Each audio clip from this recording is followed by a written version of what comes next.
Well, hey everybody, welcome back to the Superfoods 101 series brought to you by HolisticHealth.com.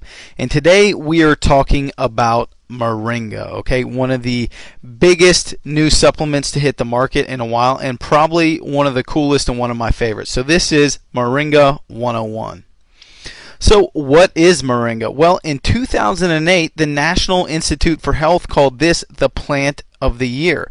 But it's been around a lot longer than that. You see, the World Health Organization has been using Moringa for over 40 years to combat malnutrition, okay? And we're going to show you exactly why it's used to combat malnutrition. So what is it? Well, Moringa, in all actuality, is a tree. It's a very fast-growing leafy green tree producing leaves, pods, and flowers, okay? Now, there's actually 12 different types of Moringa out there, but the one that people refer to most when you hear the word Moringa is Moringa oleifera. So, for all intents and purposes, what we're talking about today is Moringa oleifera. Now, there are many uses of this tree, okay? This tree can grow in very sandy and very bad soil, okay? So the tree itself is great because it can grow where a lot of other trees can't. And then over time, as the plant matter around it decomposes, it will actually make the soil around it more fertile. So that's great. Now, the tree also produces pods, okay, and inside those pods are seeds, okay? If you squish those seeds, you get oil out of it. Now, that oil can be used for cooking oil, it can be used on the skin for moisturizing, and it can be used to treat minor cuts and scrapes, okay? But that's not all. After you squeeze the seeds out, you can take those seeds and purify water with it. Put them in water, stir it around, it will suck out all the impurities, okay? Now, here's the part where most people use the tree for, the leaves themselves, okay? You take the leaves, you cut them off, dry them like tobacco, okay? And then mill them into a fine powder, and you get an extremely, extremely powerful nutritional supplement. People also take the leaves and the flowers and brew that into a tea, okay? So it can be used for supplementation in that way as well.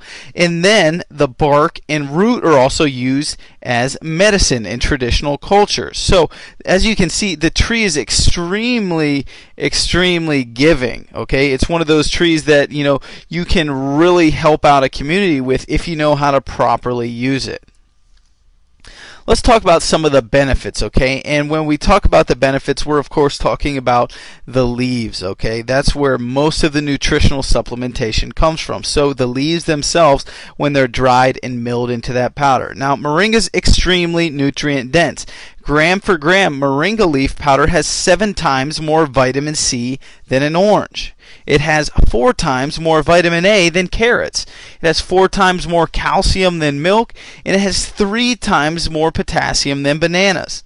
It also has 3 times more iron than spinach, and 3 times more vitamin E than almonds. And it also has 2 times the protein of yogurt, which is extremely cool because that's very rare that you find in a leafy green plant. So as you can see, all these things that we've come to know as extremely dense in one vitamin or a mineral, Moringa actually blows them all out of the water, and it's one leaf. So it's very, very cool. Now, the more and more benefits of Moringa are coming up every day, okay? But we do know that it's extremely good for detoxification. Think about how that mashed up seed purifies water. The leaves do the same thing in your body, okay? They purify it of those impurities, okay? So it's extremely detoxifying. The leaves also contain all the essential amino acids, so it's great for building muscle. It's great for your body and very easily digestible. The fact that it's a leafy green protein source is phenomenal. These are very hard to find, okay? So if you can find a good quality plant-based green protein source, that's phenomenal because it's also alkalizing, okay? Green plants are extremely alkalizing, and obviously alkalizing is good because our bodies become acidic over time, but they operate much better when they're alkaline. They're also now proving how many antioxidants this plant has, which also makes it great for anti-aging. So as you can see, the leaves in this powder, there's more and more things coming out every day that Moringa supports. So the different forms of moringa available out there, you're going to see a couple different forms. The first form that you're probably going to see is the powder. Okay, this is just your typical moringa leaf powder milled down. You can take this, you can put it into baking, you can put it into smoothies, you can sprinkle it on top of salads and on foods. You can make tea out of it. That's what most people do, is they'll just put this powder in and make a tea out of it. That's one of the best ways that you can actually use it. Capsules should only be 100% moringa leaf powder in a capsule. If there's any other fillers in there, that's not what you want. So make sure you get pure 100% moringa leaf powder capsules. The oil, if it's pure oil, this stuff is great. You can use it on your skin. It's extremely moisturizing and good for your skin. Okay, we talked about the anti-aging and all the antioxidants in there. That stuff's great for your skin.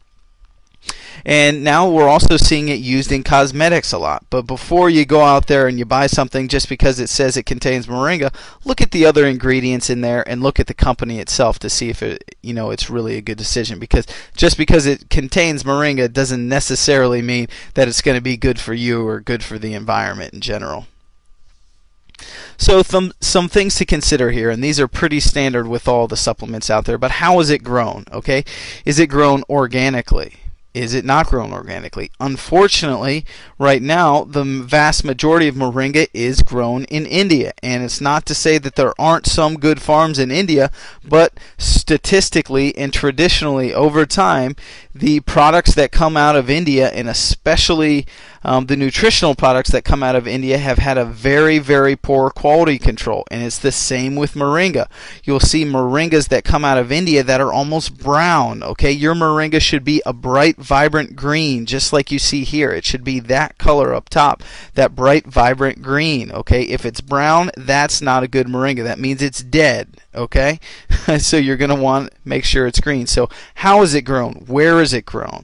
How is it processed? If it's processed at high heat, that's not good. Okay, that's a quicker way to process moringa because you can dry it out really quick and then you can mill it and you can be done with it. But traditionally, and the way to get the best moringa you can, is you have to slow dry the moringa leaves in a dark room or in the shade. Why? Because the sunlight will zap the nutrients out of it. So it takes longer, but it's better for you long term. How is it delivered? We're talking about, is it 100% pure powder or are there fillers in it? If it's in a capsule, is it a vegetarian or vegan capsule? Okay, these are all things to think about when you look for an actual supplement or product. Okay, and then finally, the last thing you should consider is cost, because it doesn't matter if you buy a moringa product that's half as cheap if it's a dead product that comes from India, because you're going to get nothing out of it. Spend a little bit extra money, get a quality, organically grown, top quality moringa. Alright guys, hopefully you enjoyed this Superfood 101 series on Moringa oleifera. This was Moringa 101. As always, we encourage you to learn more. For more tips, recipes, and access to the world's best nutritional information and supplements, head on over to holistichealth.com and get healthy. I will see you all in the next segment. Have a great day.